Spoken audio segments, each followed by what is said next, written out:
بلوچستان کے ساحلی شہر اورماڑہ سے ہمارے گدروشیا پوائنٹ کے نمائندے کے مطابق اورماڑہ میونسپل کمیٹی ہال میں عوامی مسائل کے حل اور شہریوں سے براہ راست رابطے کے مقصد سے کھلی کچہری کا انعقاد کیا گیا، جس کی صدارت پاکستان آرمی، پاک نیوی اور ضلع انتظامیہ کے افسران نے مشترکہ طور پر کی۔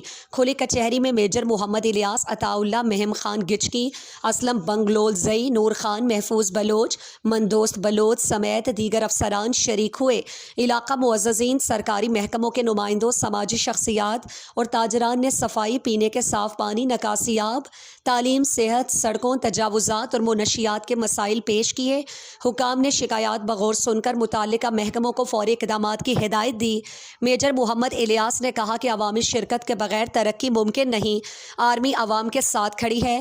آخر میں شہریوں نے پاکستان آرمی، پاک نیوی، ضلع انتظامیہ اور بلدیہ اورماڑہ کے اس اقدام کو سراہتے ہوئے کہا کہ ایسے عوامی رابطہ پروگرام مسائل کے حل میں مددگار ثابت ہوتے ہیں۔